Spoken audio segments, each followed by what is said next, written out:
Tem que ser real, né? Não quer entrar, às vezes a pessoa não quer entrar em choque, não quer agradar todo mundo. Esse negócio não dá, não.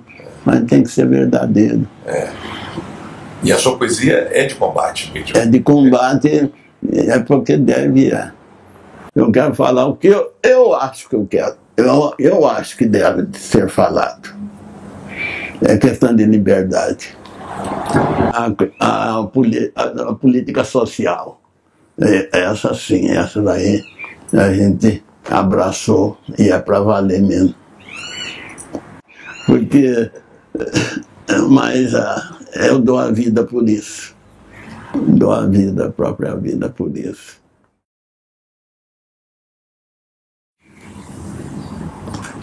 Protesto. Mesmo que voltem as costas as minhas palavras de fogo, não pararei de gritar, não pararei de gritar. Senhores, eu fui enviado ao mundo para protestar. Mentiras, europeus, nada me fará calar. Senhores, atrás do muro da noite, muitos dos meus ancestrais, já mortos há muito tempo, reúnem-se em minha casa e nos pomos a conversar sobre coisas amargas, sobre grilhões e correntes que no passado eram visíveis, sobre grilhões e correntes que no presente são invisíveis, mas existentes, nos braços, no pensamento, nos passos, nos sonhos, na vida de cada um dos que vivem juntos comigo, enjeitados da pátria. Senhores, o sangue dos meus avós, que corre nas minhas veias, são gritos de rebeldia. Um dia talvez alguém perguntará, comovido ante meu sofrimento, quem é que está gritando? Quem é que lamenta assim? Quem é?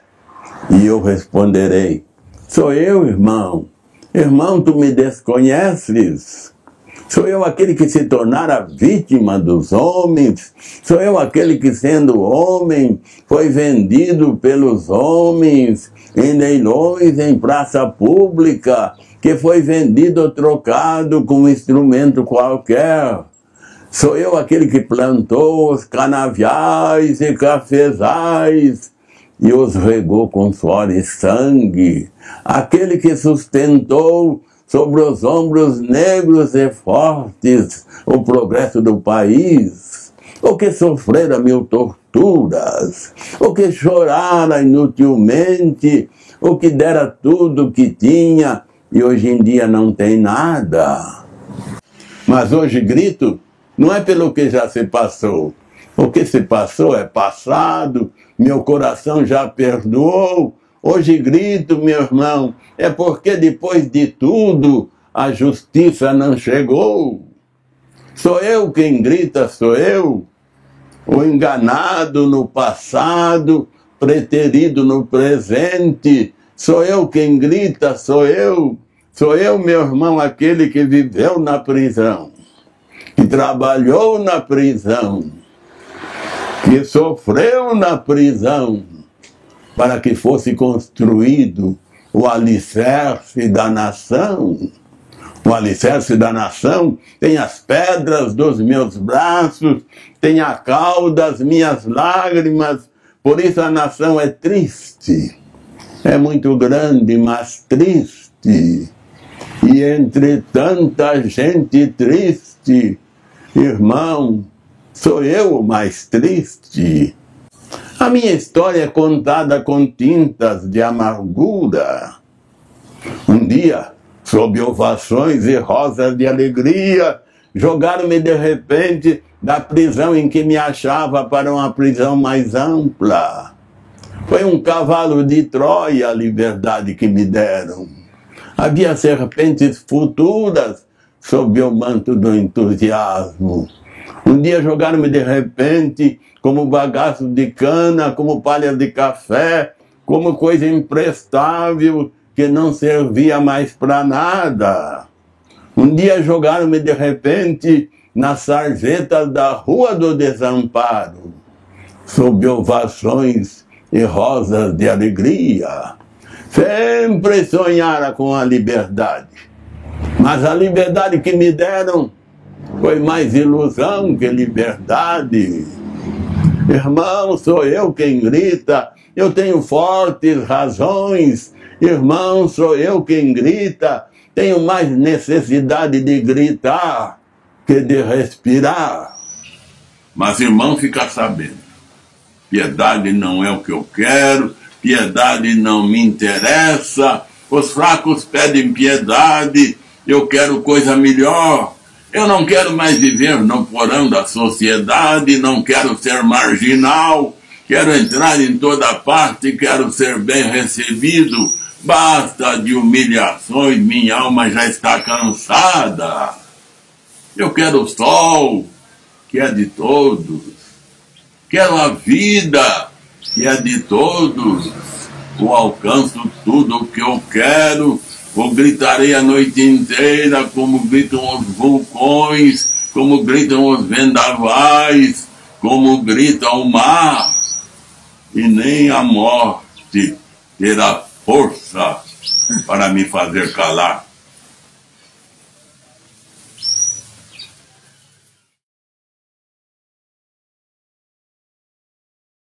Seu Carlos, a gente queria escutar um pouquinho o senhor falando, né?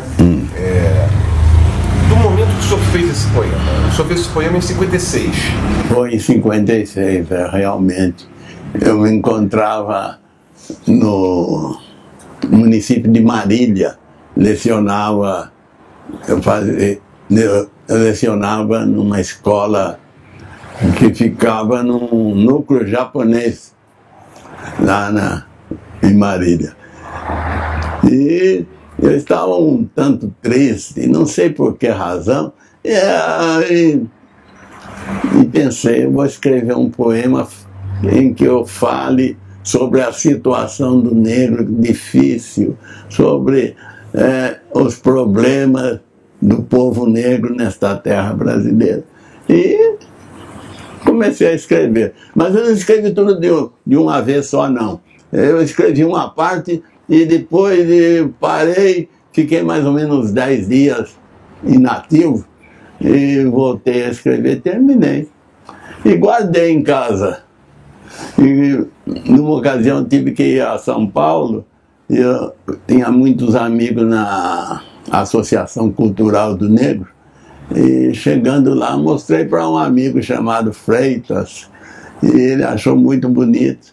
E eu falei para ele, não falar nada para ninguém não. Que nada, a mesma coisa, foi como se eu dissesse a ele, pode publicar para todo mundo. Ele falou já, nossa, o Carlos Assunção fez um poema aqui que é uma coisa que a gente gostaria de dizer, mas tem que ver que coisa linda. Todo mundo se interessou e quis ouvir, e eu falei o poema. Daí para frente falei o poema muitas vezes, em muitas situações, em muitos lugares, inclusive em teatro. É interessante.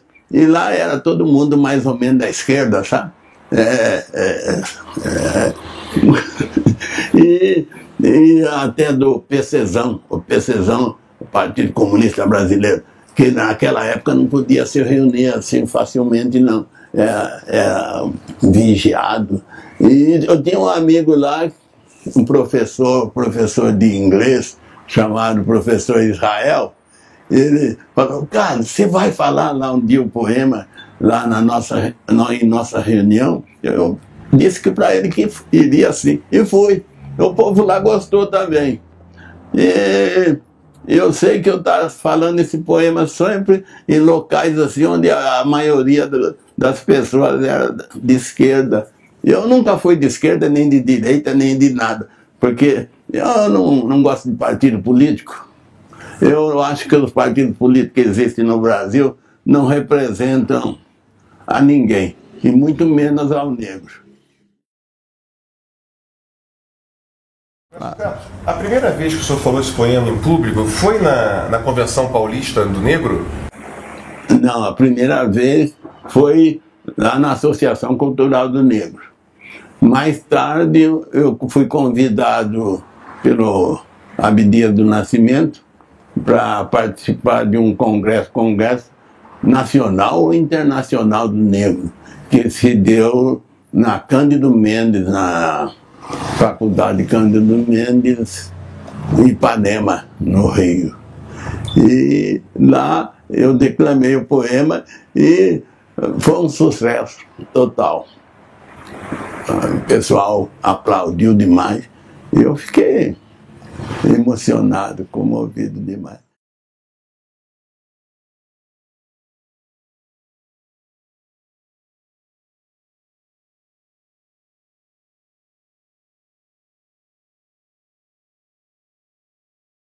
Então, o Aimé Césaire teve contato com o poema Protesto da seguinte forma: houve um congresso mundial do negro em Roma e a Associação Cultural do Negro foi convidada. E o presidente, que aliás era francano, Geraldo Campos de Oliveira, era francano, ele foi representando a associação e levou o poema Protesto e mostrou para o Aimé Césaire. O Aimé Césaire é um dos maiores poetas negros do mundo. E ele gostou, elogiou muito o poema. O Geraldo Campos voltou alegre de lá, falando: não, nós estamos certos. Porque o Geraldo Campos, ele me dava muita oportunidade de eu falar o poema Protesto. Inclusive, uma ocasião nós fizemos lá como é que é o nome daquele bairro lá? Esse é um bairro granfino lá, tem um teatro de São Paulo, esqueci o nome do bairro, já faz quase um século, viu? Não dá para lembrar tudo. Mas foi interessante. Eu fiz a abertura, havia vários números culturais que iam ser realizados lá. E para abrir, foi aberto com o Protesto, com como é que chama? As cortinas fechadas. Eu falei o Protesto. O teatro estava lotado de gente. Olha, isso me impressionou muito. O teatro estava lotado de gente. Eu falei o Protesto. Terminado, o povo ficou de pé e bateu palma. Não parava de bater. Eu ia lá para dentro, para a coxia que fala, né? Que se fala. Eu ia lá para a coxia e falava: vai lá, volta lá que o povo está batendo palma. Eu voltei umas 5 vezes. E eu não estava preparado para falar outros poemas e também já estava a emoção estava meio desgastado. Falei: ai meu Deus, como é que eu vou fazer? E o povo batendo palma, coisa de louco. Aí no final falei: vou repetir o final do poema Protesto. Aí eu falei: mas irmão, ficar sabendo, piedade não é o que eu quero, piedade não me interessa, os fracos velhos. Falei até o final, palma de novo e não parava de bater palma. Demorou. E a turma já estava com pressa de realizar a segunda parte, mas o povo... No fim, não sei como é que foi resolvido lá, que o povo parou. Há pouco tempo, um amigo meu veio aqui: ô, cara, sabe, rapaz, você foi citado lá no Senado. Eu falei: milagre, que Senado? Foi sim.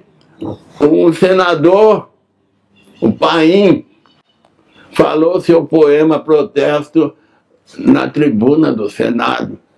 Eu falei: olha, milagre, porque lá no Senado e na Câmara Federal, quando se fala em negro, é como se falasse em inferno, em diabo, qualquer coisa assim. Parece que esse pessoal tem memória muito fraca e parece que não está lembrada de que o negro foi quase sozinho construir esse país. O negro ajudou muito na construção desse país e hoje em dia está sendo relegado a uma situação de precariedade total, quase de invisibilidade. Eu não poderia deixar de falar na tribuna no dia de hoje, porque hoje é 13 de maio. Essa data tem que ser lembrada sempre, senhor presidente. Como fazemos todos os anos, para não deixar que a história seja apagada. Lembrar a abolição é não esquecer a tragédia da escravidão, que eu quero só que considere por lido o registro do poeta Carlos de Assumpção. Senhor presidente, num dos seus poemas, leio aqui o protesto, ele diz: mesmo que me voltem as costas, as minhas palavras de fogo não pararão. Gritarei sempre: não pararei, não pararei. Senhores, fui enviado ao mundo para protestar. Mentiras não me convencem. Nada me fará calar.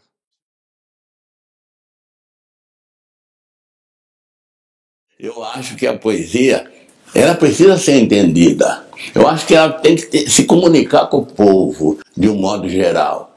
É por isso que eu faço poesia engajada, a poesia engajada, que é mal vista pelos puristas, né? Pelos poetas que costumam fazer poesias herméticas, fechadas, com metáforas difíceis de ser decifradas. Não. Se a gente fosse fazer isso, olha, a poesia já tem uma linguagem difícil. Aí eu acho que não ia se comunicar com o povo em geral, só com os iniciados, aqueles que já estão dentro da poesia. Olha, tem poesia que eu não consigo entender, e eu gosto tanto de poesia, talvez, não sei o que é, vai ver que é falta de ler mais, né? Talvez. Mas eu prefiro a poesia engajada. Eu acho que a poesia pode ser uma arma. Acho que a poesia tem que trabalhar para atingirmos um mundo melhor. A poesia tem que conduzir, abrir os olhos das pessoas, provocar, estimular a vida. Então, quando eu escrevi em São Paulo, havia alguns poetas, mesmo nos cadernos negros, que eles achavam que a poesia não podia ser assim, tão aberta, tão fácil de ser entendida.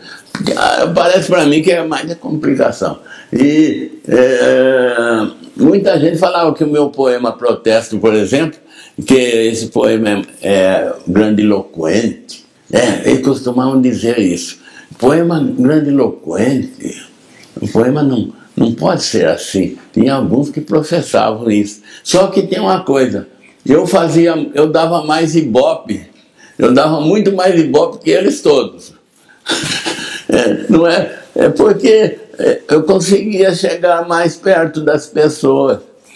Porque a minha poesia sempre foi muito aberta, poesia simples, muito ligada à cultura popular. Isso é muito importante. É muito importante, porque liga o poeta mais diretamente ao povo. Eu não sei se eu estou dizendo bobagem, mas eu penso assim. Eu penso assim. E faço assim também. É interessante. Uma certa ocasião, uns moços que frequentavam a igreja do Rosário dos Homens Pretos, lá em São Paulo, Largo do Paissandu, resolveram fazer uma homenagem à Mãe Preta. E lá na praça Paissandu existe um monumento à Mãe Preta, sabe? E resolveram convidar o Gás era o presidente na época, para estar presente, prestigiar o evento, sabe? E o cerimonial da presidência pediu Eu queria saber o que ia acontecer, o que ia ser dito lá, o que iam falar, tudo mais. E aí a turma mandou um relatório lá para eles. Eles leram e estava incluído lá protesto, declamação do poema protesto. Aí eles quiseram saber o que dizia esse poema protesto. Que mandasse o poema que eles precisavam ver, saber de tudo o que ia acontecer. E mandaram, a resposta foi o Gás e falou assim que se esse poema for declamado nesse evento, ele não vai. Ele não pode ir, que ele não dá para ouvir essas coisas, não. E o pessoal resolveu cancelar a declamação do protesto. Não, eu fiquei sabendo, no dia que eu visitei a moça que iria declamar, ela me falou, nossa, eu fiquei horrorizada com esse pessoal da ditadura, o Gás e o Médici, essa turma aí. E aí ela contou o caso do Gás, esse caso aí. Interessante. Para ver, é interessante. Eu não sei, o poema protesto, ele não fala nada que não seja verdadeiro.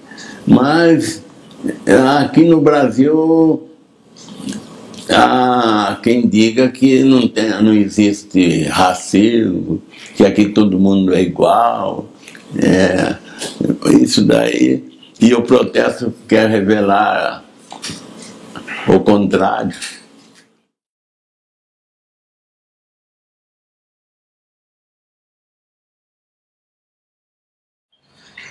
Tem umas coisas interessantes, e às vezes eu fico surpreso que esse poema, acho que alguém ditou para mim, acho que alguém lá, os orixás que me mandaram, viu?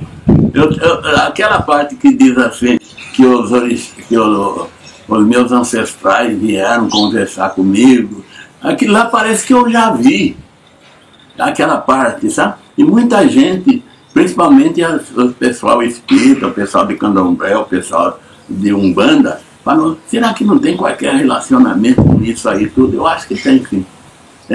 Que fala assim, os ancestrais reúnem-se em minha casa e nos pomos a conversar sobre coisas amargas, sobre grilhões e correntes que no passado eram visíveis, sobre grilhões e correntes que no presente são invisíveis, mas existem. Então, essa parte aí é uma parte mística, né? E parece que eu vi isso, mas não sei se é na minha casa, porque a casa em que eu fui criado, eu não nasci nela. Mas naquele tempo não tinha esse negócio de parto no hospital, não. Era em casa mesmo, sabe? E meus irmãos todos nasceram em casa, eu que ia chamar a parteira, sabe? E a casa onde eu fui criado, lá em Tietê, ela era dos meus bisavós, lá do tempo da escravidão, não sei como, porque o meu avô materno, aquele que eu lhe disse, ele não foi escravo não, mas ele viveu na época da escravidão. Mas os outros, o avô dele foi escravo, bisavô Nossa Senhora, e todo mundo vindo da África. E a nossa casa, eu não sei como foi, que se formou lá. Eu fiquei sabendo de uns tios meus que moraram lá. Inclusive havia uma índiazinha que eu tenho uma leve lembrança dela, sabe? A turma punha ela numa bacia grandona, naquele tempo usava aquelas bacias enormes, e punha ela no sol, assim como estou aqui eu agora, para ela tomar um pouquinho de sol. A indiazinha, ela era qualquer coisa lá, mas eu não me lembro direito. Então a nossa casa, até minhas sobrinhas netas, sabe? Minhas sobrinhas netas, elas falam assim, de vez em quando nós vamos assistir filme lá na casa da avó dela, né? Porque lá o clima é todo especial. De vez em quando a gente ouve tossida, ouve arrastar mesa, essas coisas aí. Até eu não posso falar muito sobre isso, porque de vez em quando eu levo o pessoal daqui da Franca para ficar lá, sabe? É capaz de ficar com medo, não querer ir mais. Mas lá tem coisa, viu? Tem coisa que vem lá no tempo da escravidão. E todas essas coisas estão aí dentro do poema protesto. Por isso que eu ponho um protesto. Tem hora que eu penso que eles me jogaram do céu de lá. Caiu nos meus braços, assim. Caiu como um céu, assim.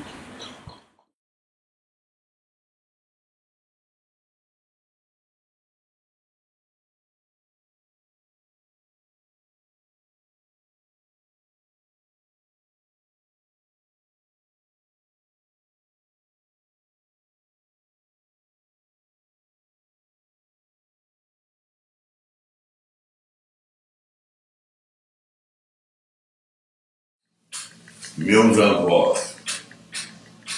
Os meus avós foram fortes. Foram fortes os meus avós.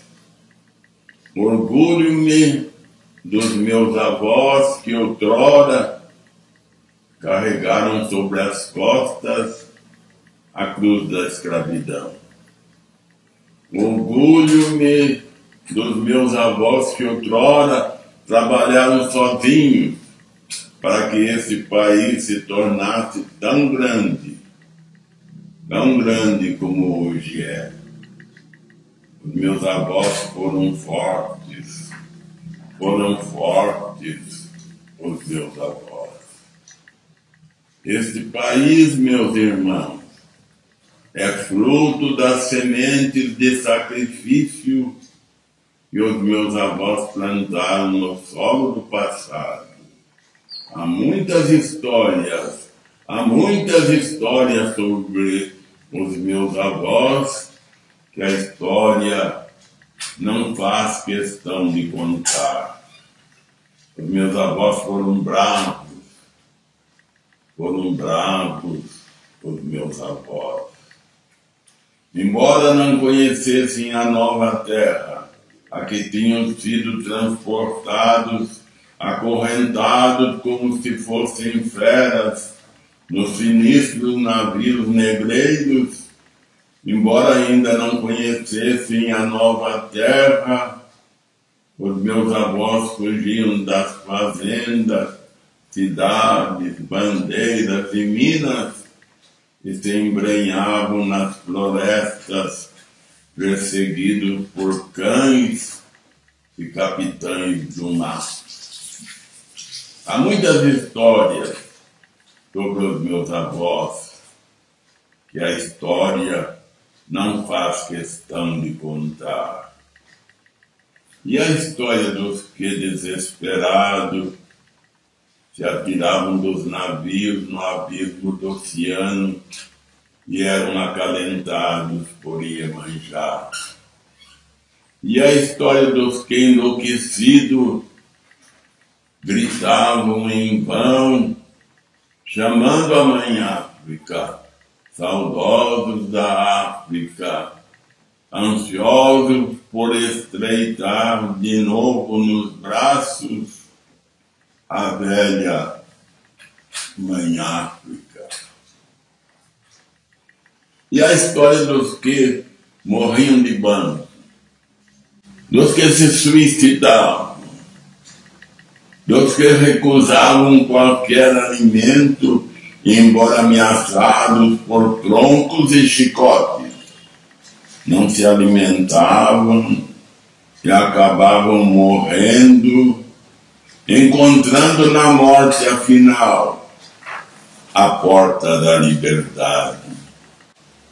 E as fugas em massa planejadas na noite das senzalas, e os feitores mortos nos reinos, e os senhores mortos nas casas grandes e nas tocaias das estradas.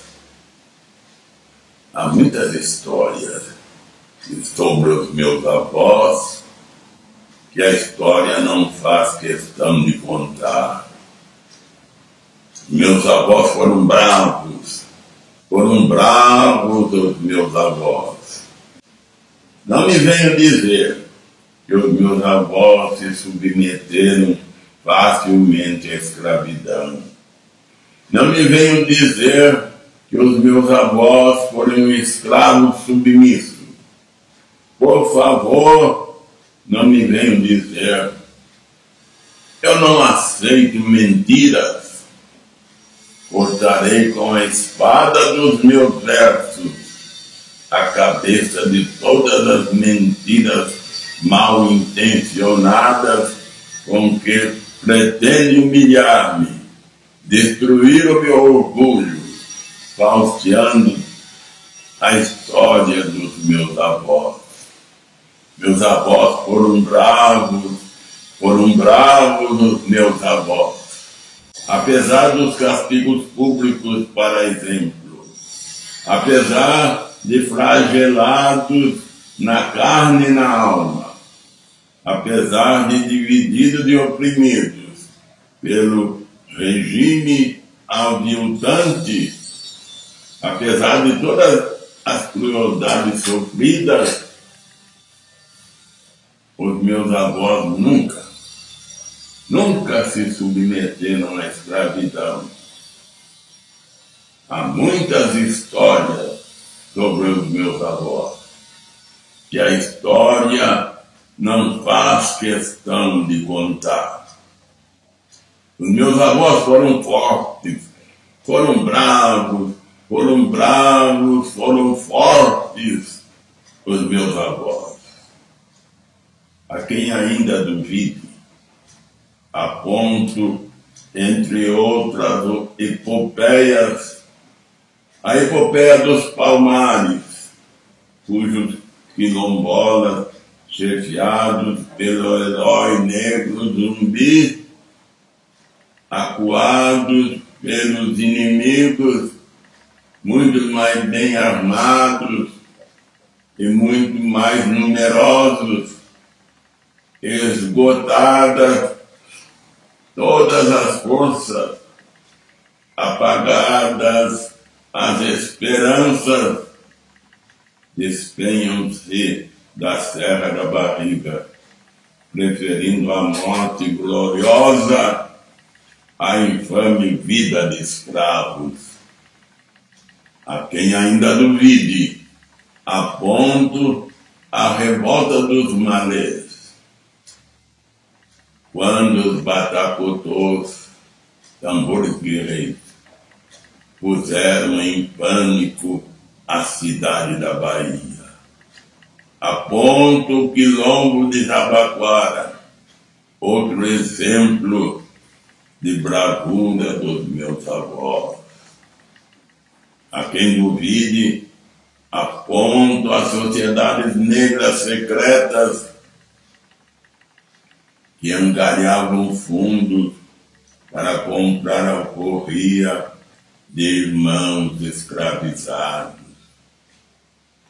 Há muitas histórias sobre os meus avós, e a história não faz questão de contar. Meus avós foram fortes, foram bravos, foram fortes, os meus avós.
Não lembrava desse poema.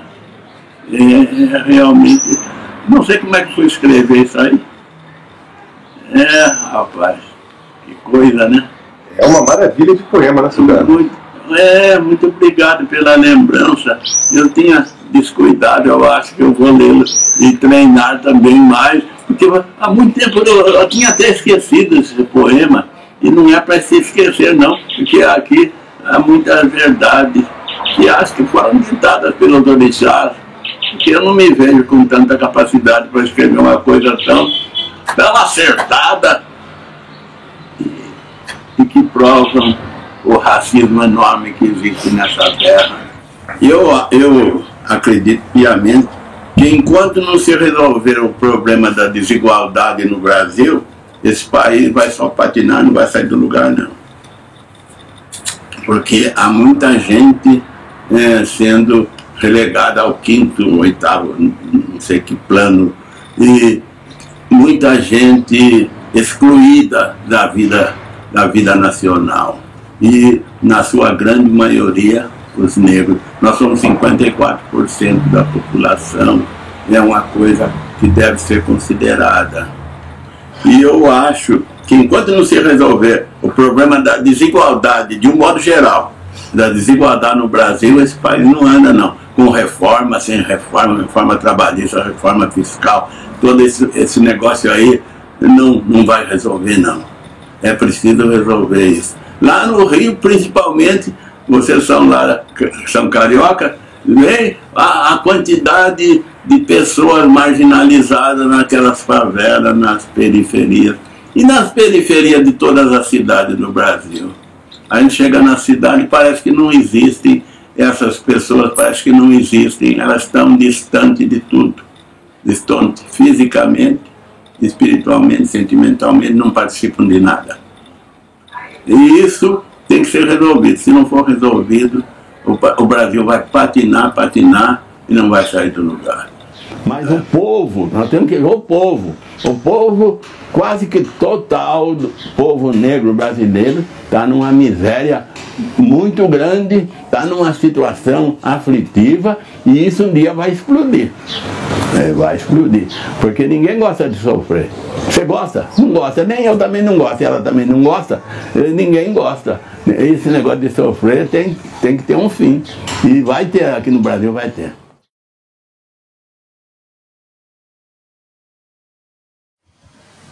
Quem mandou matar Marielle, a nossa nova Dandara? Quem mandou matar Marielle, a enviada de Ogum? Quem tem ceifado tantos sonhos? Quem tem coberto todo o país com tantas mortes sem explicação? Quem tem matado tanta gente inocente e culpada? Há no ar silêncio enorme. Não há nenhuma resposta.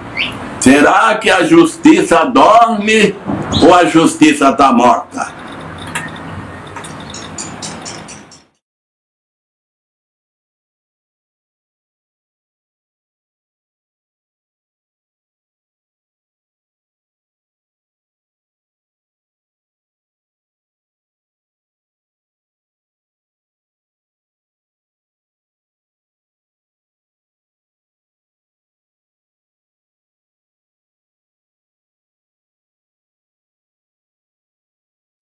É interessante, meu avô ele era analfabeto. Naquele tempo todo mundo quase era analfabeto, tanto branco como negro. Negro mais ainda, mas os brancos também quase não tinha ninguém. Mas isso não quer dizer que a pessoa analfabeta, às vezes é confundida com pessoas que não sabem nada, com pessoas burras, né? Vamos dizer, burras. Mas não, analfabetismo é uma coisa, burrice é outra. Meu avô era uma figura interessante, nós o chamávamos de pai velho. Ele que resolvia todos os problemas da família toda. Era respeitadíssimo por nós. O que ele dizia era lei. Era uma coisa extraordinária. A gente foi criado dentro disso aí. E eu acho que isso a gente carrega para a vida toda. Para a vida toda. O meu avô era interessante, ele que resolvia tudo. E ele viveu na época da escravidão? Ele viveu na época da escravidão, só que ele foi beneficiado pela lei do ventre livre, que é uma outra coisa também discutível, mas ele não foi escravo, mas os pais dele, quer dizer, meus tataravós, né, Se fala, como é que é? Bisavó. Bisavó. É. Meus bisavós foram, meus bisavós. O quintal era comum, sabe? O quintal das casas. Tinha a nossa casa, quem olha da rua para as casas, do lado esquerdo estava o nó, do lado direito estava ele. E havia até uma porta que comunicava com a casa dele. Ele era viúvo, porque minha bisavó, minha avó materna também, ela morreu com 32 anos. Meu avô até que tinha um dinheirinho assim, que ele sempre foi independente, autônomo, sabe? Mas é interessante retirar tudo isso aí do baú, hein? Eu pensei que estava esquecido, não está não. O meu avô, então, como eu estava lhe dizendo, ele era chamado por pai velho, ele que resolvia todos os problemas. Ele era da Frente Negra Brasileira. A Frente Negra foi uma entidade muito bem organizada, e estava organizada no país todo. Inclusive lá em Tietê tinha representante, tinha núcleo da Frente Negra. E o meu avô fazia parte também, embora ele pertencesse a uma outra associação. Porque tinha a Frente Negra, a Associação Frente Negra e a Associação 13 de Maio. Nós éramos da 13 de Maio. E é interessante outra coisa, a Frente Negra não permitia que os brancos entrassem, não. Sabe por quê? Represália, porque naquela época, até na igreja negro não podia entrar. É coisa incrível, né? Olha, a igreja proibir a entrada de um ser humano. Isso não dá, é incompatível com o pensamento cristão, é incompatível com a vida de Cristo, com o sacrifício de Cristo. É incrível esse negócio. A Frente Negra tinha uma força enorme, não era só no estado de São Paulo, não, no Brasil todo. No Brasil todo. Era a Frente Negra, se não tivesse sido destruída por Getúlio Vargas com o Estado Novo, a nossa vida, eu acredito piamente, seria outra hoje.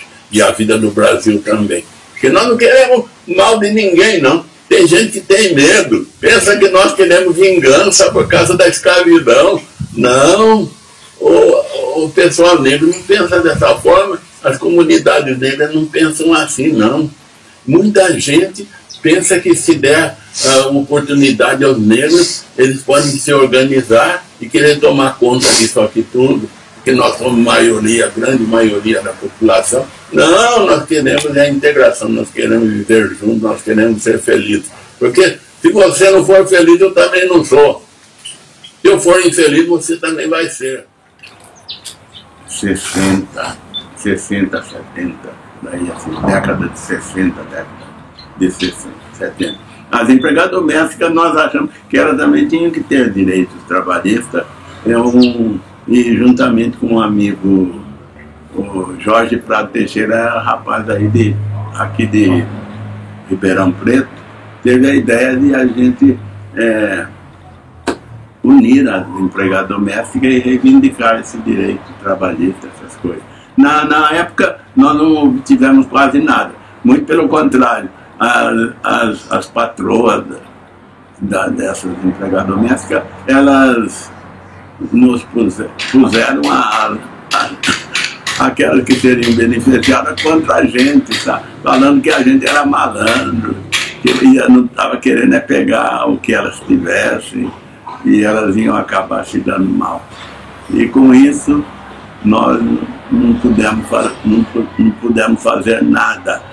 Mas ficou a semente. Hoje nós temos aí as empregadas domésticas com direitos, ainda não são direitos totais, mas com alguns direitos, né?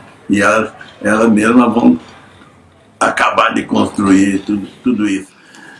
Quanto à idade, eu gostaria de falar o seguinte, é interessante. Houve aquela lei do sexagenário, né? Que o escravo que atingisse 60 anos, ele não seria escravo. Ele seria libertado. Seriam libertados. Mas é interessante que o escravo vivia, a expectativa de vida do escravo era de 35 anos. Olha só, a história Hoje ainda se repete. Vê essa reforma aí. Hoje, para aposentar, vai ser difícil. Com essa nova reforma que a gente está vendo aí, ninguém se aposenta. Ou melhor, só se aposenta depois de morto. É interessante estabelecer uma idade, né? 60 anos, ele seria libertado, mas não viviam até 60 anos, no máximo até 35 anos.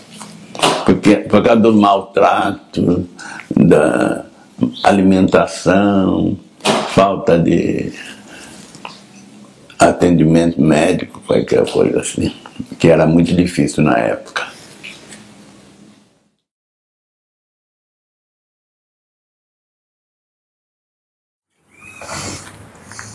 Então eu conheci o Nicolás Guilhem, que ele dizia assim: me matam si no trabajo, e si trabajo me matam. Siempre me matam, siempre me matam. Ayer vi a un hombre mirando el sol que salía. Ayer vi a un hombre mirando el sol que salía. El hombre estaba muy serio porque el hombre no veía. Ay, los ciegos viven sin ver cuando sale el sol, cuando sale el sol, cuando sale el sol.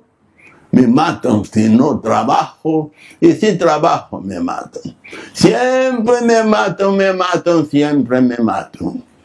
Ayer vi a un niño jugando a que mataba a otro niño. Ayer vi a un niño jugando a que mataba a otro niño.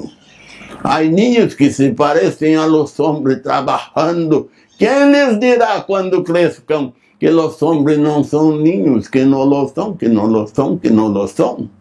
Me matan si no trabajo, y si trabajo me matan. Siempre me matan, siempre me matan.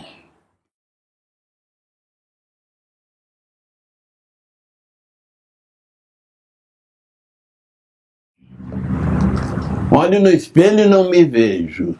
Não sou eu quem lá está. Senhores, onde estão os meus tambores? Onde estão meus orixás? Onde o Lorum? Onde o meu modo de viver? Onde as minhas asas negras e belas com que costumava voar? Olho no espelho e não me vejo. Não sou eu quem lá está. Senhores, quero de volta os meus tambores. Quero de volta os meus orixás.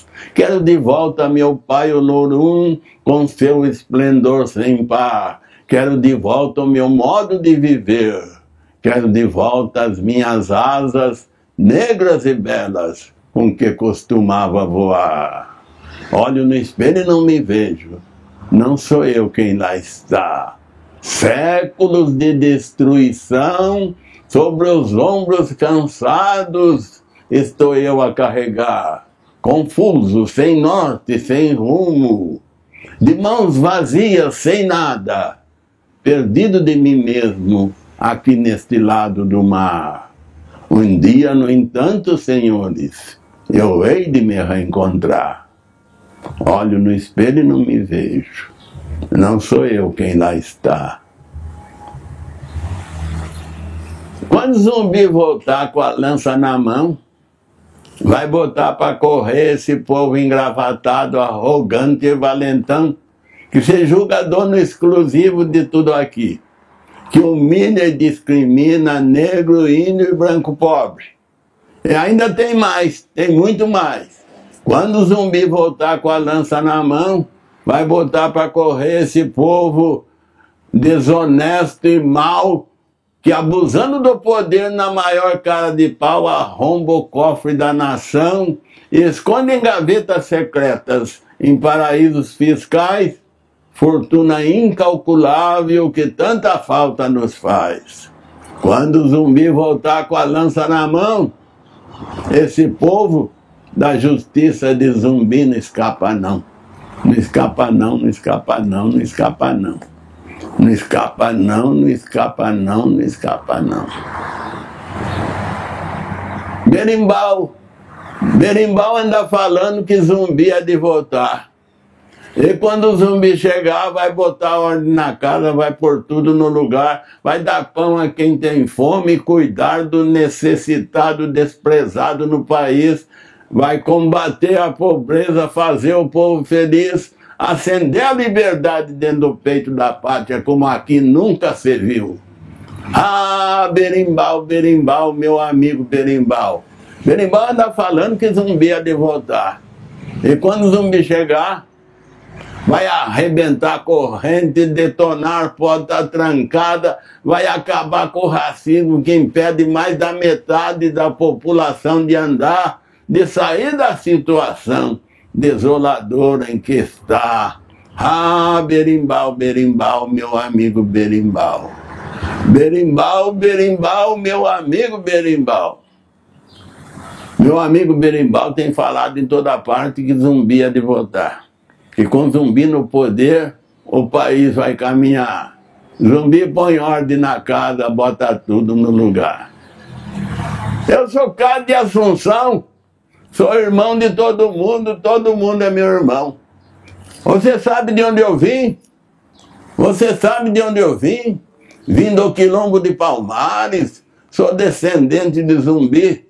Sou negro cor de fumaça, sou negro cor de uva passa, sou irmão de todo mundo. Todo mundo é meu irmão. Mas o racista não. O racista não. O racista não é meu irmão. O racista não. O racista não é meu irmão. Eu inventei... Eu gosto muito de batuque. Já ouviu falar de batuque de umbigada? Batuque de umbigada na minha terra tem demais. Lá naquela região de Piracicaba, Capivari e Tietê, a minha terra natal, tem esse batuque de umbigado. Aí eu cismei de fazer uma moda. Moda é a música, a parte musical, a canção, como se fosse um samba, mas não é samba, é moda. Moda, batuque de umbigado se fala em moda. E eu, então, falo sobre a Princesa Isabel. A Princesa Isabel, que é mais ou menos assim. Eu não sou cantor, não, mas é assim. A Princesa Isabel passou cheque sem fundo, enganando todo mundo, enganando todo mundo. A Princesa Isabel passou cheque sem fundo, enganando todo mundo, enganando todo mundo. A escravidão não acabou, a escravidão continua. Só não vê quem é cego ou tem a cabeça na lua. Só não vê quem é cego ou tem a cabeça na lua. A Princesa Isabel passa um cheque sem fundo. A Princesa Isabel passa o cheque sem fundo, enganando todo mundo, enganando todo mundo, enganando todo mundo, enganando todo mundo.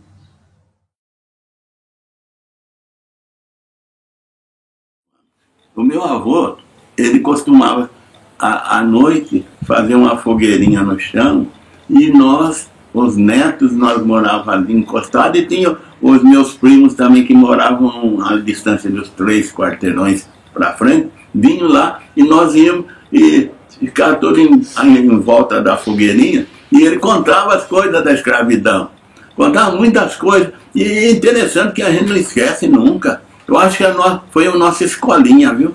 Aprendi muita coisa com ele. E nós sempre acreditamos nele porque era um homem reto, um homem correto. Não era de mentiras, não. E ele contava que a escravidão não era essa coisa que muita gente fala. Ah, a escravidão não era tudo isso, não. Vocês são chorões. Vocês são pessoas que não... infinidade de coisas. A escravidão foi uma coisa terrível, terrível, segundo a nossa história. Porque a história dos brancos, mentirosa. que às vezes dão importância a coisa que não tem importância, e aquilo que tem realmente importância não dão relevo nenhum. Por exemplo, o branco racista, ele gosta de falar assim: ah, os negros vieram no navio negreiro, sofreram, nossa, um tirava no outro, e chicotada daqui, chicotada de lá, chegar aqui também aquela coisa. Só falam nisso, e não falam nos atos de insubmissão. Isso que é importante. A nossa história pende para um lado só. Ela é injusta, ela é mentirosa, levando em conta esses acontecimentos que existem. Eu não fiz nenhum curso de história, mas sempre gostei de ler e também ouvi muitas histórias que o meu avô contava. Ele disse que lá na região Tietê tinha um escravo que o senhor de terra, o senhor de escravo, mandou chicoteá-lo. E ele não sentia dor. É o meu avô que contava. A gente criança, né? A gente ouvia aquilo lá, uma coisa miraculosa. E sabe quem é que sofria? A Sinhá. Batia nele aqui e a Sinhá gritava lá: o que está acontecendo aqui? Ele disse que meu avô contava. Ele falou: você pode bater em mim, mas quem sofre é lá. Aí eles acabaram não batendo mais nesses escravos.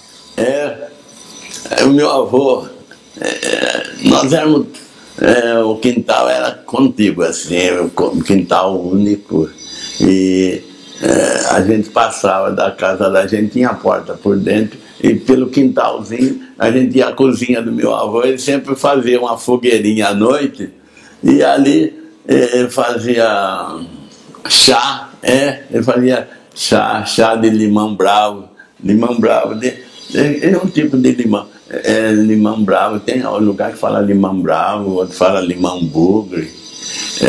Ele fazia chá e dava pra gente, sabe? Mas isso era no fim da noitada. E durante o momento que nós ficávamos lá, meus irmãos, meus primos, ouvindo as histórias que o meu avô contava, da época da escravidão, contava muita coisa. Até um caso interessante. O meu irmão, eu tenho 92 anos, meu irmão, abaixo de mim, tem 90. Um dia ele brigou com a professora. Naquele tempo, questionar a professora era uma falta grave. O meu irmão falou para a professora assim: não é assim não. Ela falando sobre a escravidão, assim, sabe? Daquela maneira que muitos brancos têm. Não todos, não. Mas muitos brancos têm uma maneira de abordar o assunto da escravidão de uma maneira muito pejorativa, de uma maneira que deprime a gente. Então meu irmão falou assim para ela: não é isso, não aconteceu assim não. Meu avô falou que foi assim, assado.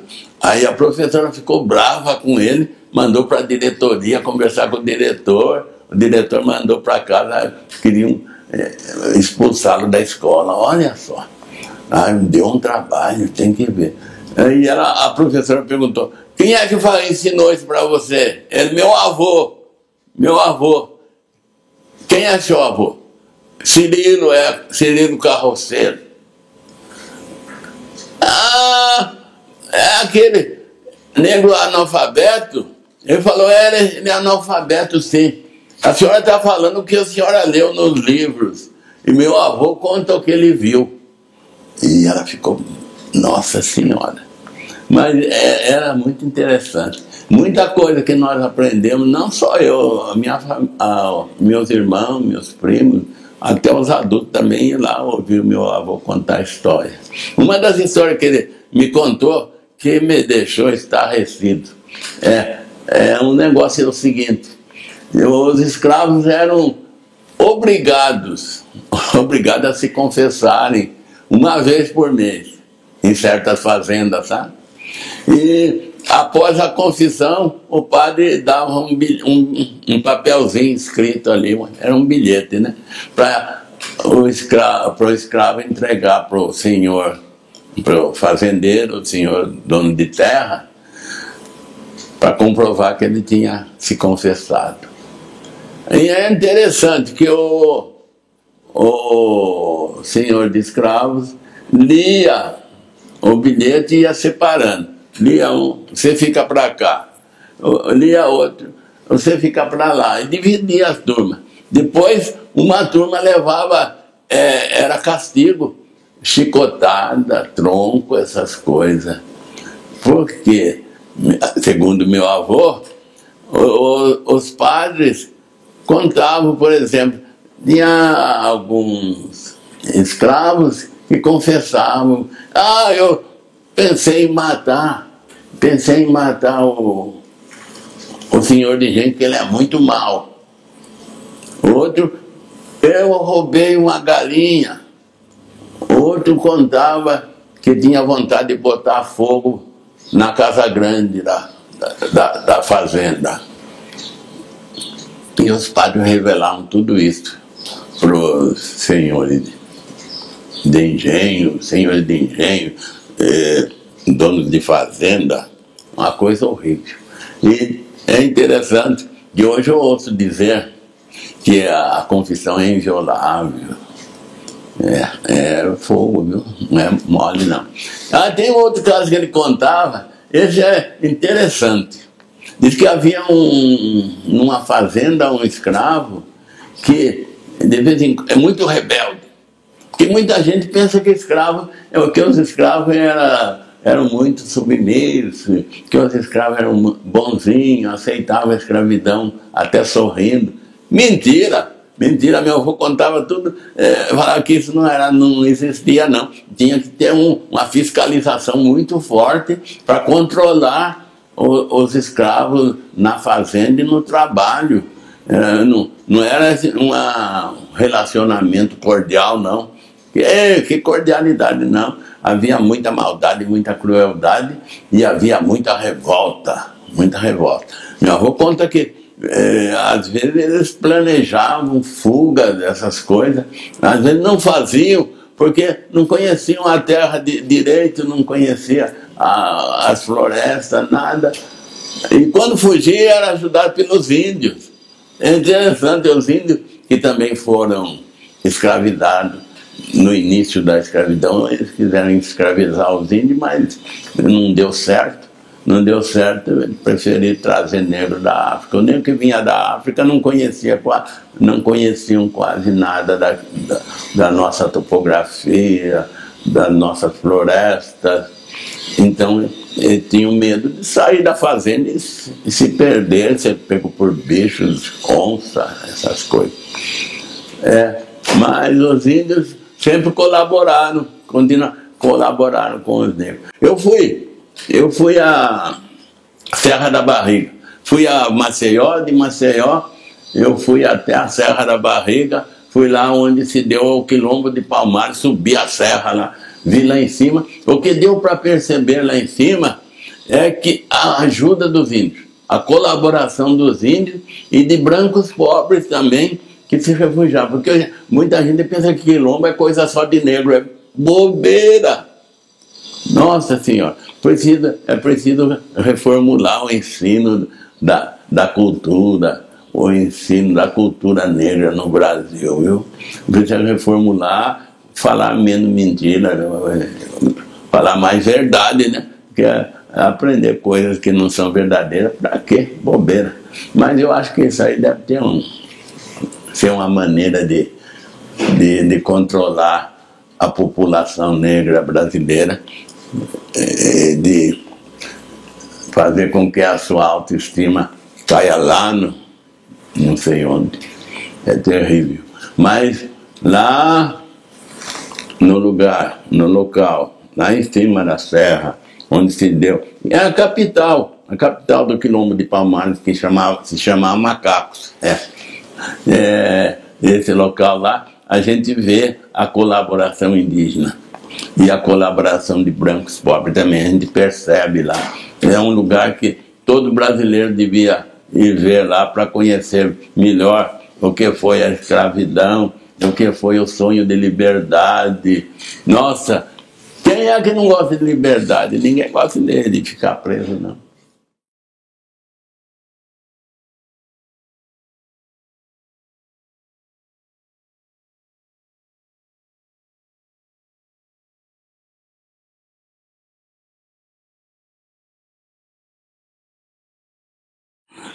Cavalo dos Ancestrais, para a poetisa Isabel Hirata. Minhas irmãs, meus irmãos, os ancestrais fazem de mim seu instrumento. Minha voz não é minha, é voz dos ancestrais. Meus gestos não são meus, são gestos dos ancestrais.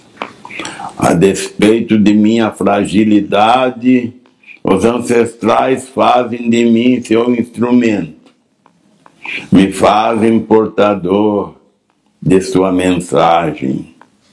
Eles é que me mandam falar sobre Mãe África violentada. Eles é que me mandam falar sobre tanto sangue derramado na travessia, sobre tanto sangue derramado nas fazendas, sobre tanto sangue derramado nas cidades, sobre tanto sangue derramado nas lutas pela sua própria libertação e defesa desta terra. Eles é que me mandam falar sobre milhares e milhares de homens negros assassinados nas fazendas, nos quilombos, nas insurreições urbanas. Apesar de eu ser tão limitado, os ancestrais fazem de mim seu instrumento, me fazem portador de sua mensagem. Meus irmãos, minhas irmãs, esperam tanto de nós, os ancestrais, principalmente que sejamos dignos, que sejamos dignos de tanto sangue derramado, principalmente que sejamos dignos, que não nos curvemos, que não nos entreguemos, que continuemos a marcha da liberdade, que ergamos novos quilombos sob o signo do amor e da fraternidade, para que germine, para que floresça, para que frutifique cada vez mais tanto sacrifício, tanto sangue derramado.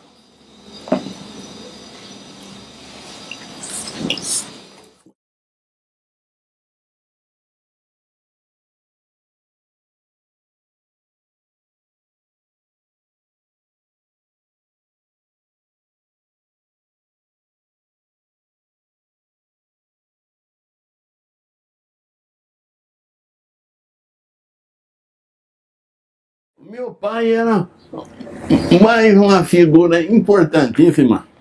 Ele era analfabeto. Minha mãe sabia ler muito bem. Interessante. O meu avô era analfabeto também. Meus tios, todos analfabetos, porque eu sou de 1927 e naquele tempo havia poucas escolas e pouca possibilidade também de se estudar. Mas, apesar de tudo, o meu pai era uma figura importantíssima. Eu acho que ele foi muito importante na minha formação pessoal e dos meus irmãos e tudo mais. Ele era um exímio contador de história. Ele contava história, a gente muito melhor do que ver televisão, do que ver cinema. Era uma coisa maravilhosa. No português arrevesado, português mal construído, mas as histórias que ele contava eram lindas. E isso desenvolveu a nossa memória, desenvolveu a imaginação. Muito bom. Era um homem muito bom. Ele tinha a mania de falar assim: ei, para mim qualquer paixão me adverte. Isso aí eu acho muita filosofia. Quer dizer, para a gente ser feliz não precisa de muita coisa. Não precisa de muita coisa. Às vezes tem muita gente que tem milhões e são infelizes. E tem gente que não tem nada e são felizes.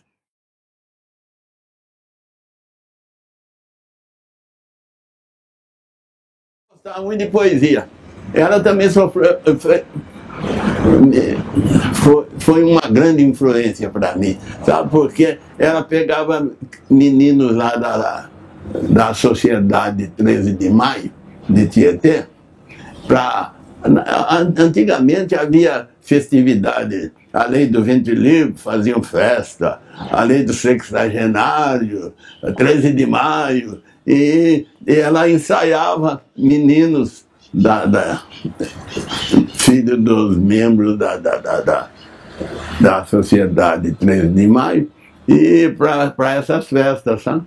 Então era uma coisa, e a gente estava sempre em contato com poesia. Ela gostava de poesia, ensaiava os meninos lá em casa, na nossa casa, lá em Tietê. E ela gostava de poesia, sempre gostou.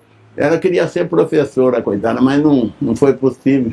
A situação não permitiu. Ela trabalhava, lavava roupa para fora, cozinhava. E com o tempo é interessante. Ela fez um curso sobre a Bíblia em Piracicaba, a terra vizinha nossa lá. E depois disso ela se tornou assistente social da igreja. O padre a nomeou assistente social lá. E olha, ela gostava de ler. Gostava de ler. Com ela que eu aprendi a tomar gosto pela leitura.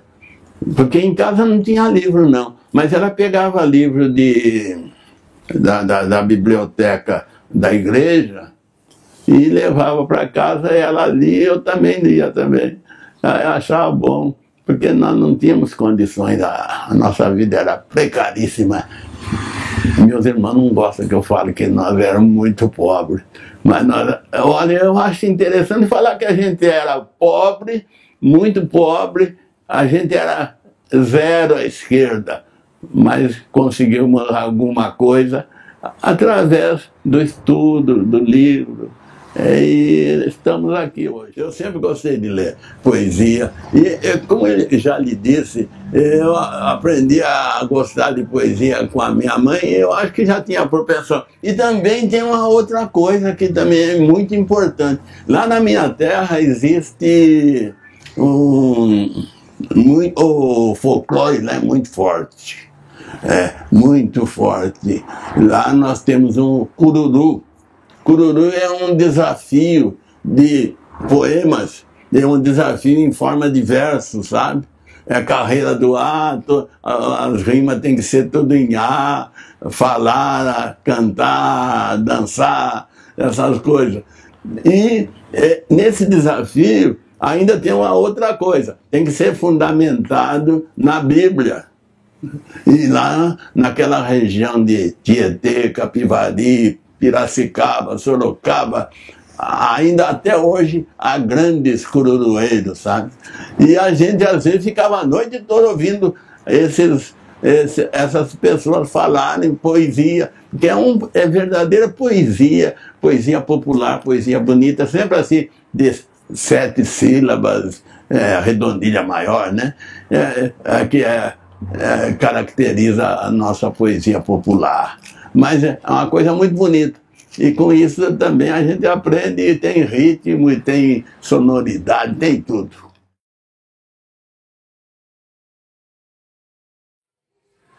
Obrigado, Sr. Carlos, por fazer a participação mais linda da noite. Obrigado, Sr. Carlos.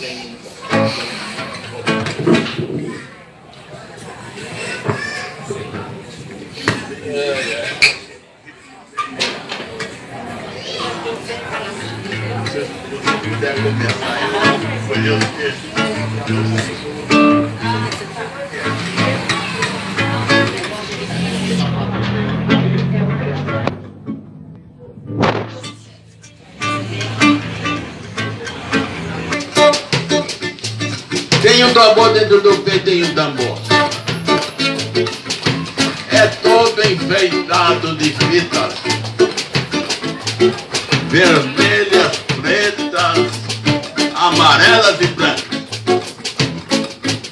Tambor que bate, que bate, que bate, bate, tambor. Tambor que bate, que bate, que bate, bate, que bate, que bate, que bate, que evoca a bravura dos nossos avós. Tem um tambor, tem um tambor, tem um tambor. Tem um tambor dentro do peito, tem um tambor. É todo enfeitado de fitas vermelhas, pretas, amarelas, brancas, azuis e verdes. Tambor que bate, que bate, que bate, bate, que bate, que bate, que bate, que bate. Bate o toque de reunir todos os irmãos de todas as cores, sem distinção. Tem um tambor, tem um tambor, tem um tambor. Tem um tambor dentro do peito, tem um tambor. Tem um tambor. Tem um tambor. Tem um tambor, tem um tambor, tem um tambor. É todo enfeitado de fitas vermelhas, pretas, amarelas, brancas, azuis e verdes. Tambor que bate, que bate, que bate, bate, que bate, que bate, bate. Que bate, que bate, que fala a bravura dos nossos avós. Tambor que bate, que bate, que bate, bate, que bate o toque de reunir todos os irmãos, de todas as cores, dispersos, jogados em senzalas de dor. Tambor que fala de ódio e de amor. Tambor que bate com os curtos e longos, que bate o toque de reunir todos os irmãos de todas as cores. No quilombo, no quilombo, no quilombo. No quilombo, no quilombo, no quilombo. No quilombo, no quilombo, no quilombo. No quilombo, no quilombo, no quilombo. Tem o tambor, tem o tambor, tem o tambor. No quilombo, no quilombo, no quilombo. Tem o tambor, tem o tambor, tem o tambor.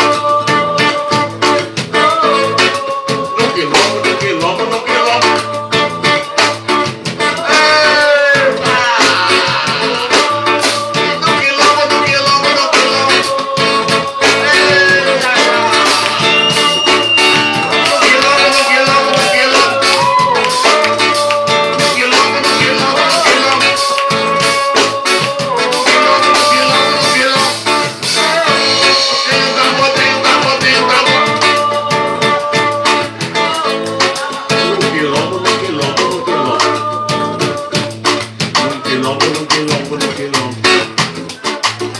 No quilombo, no quilombo, no quilombo. Obrigado.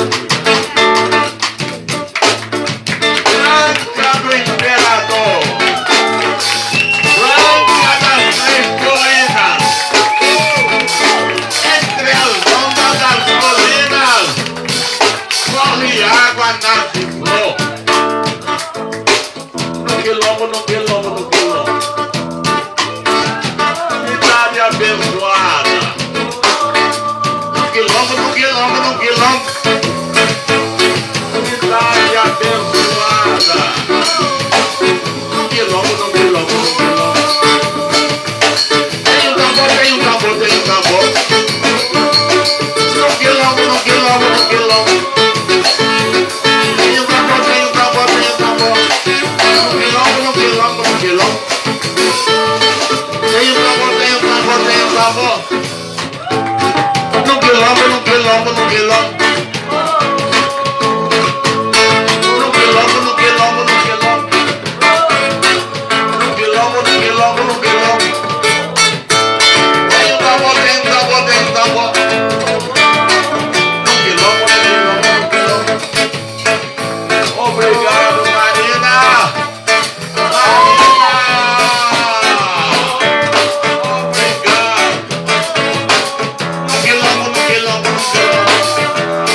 Gratidão.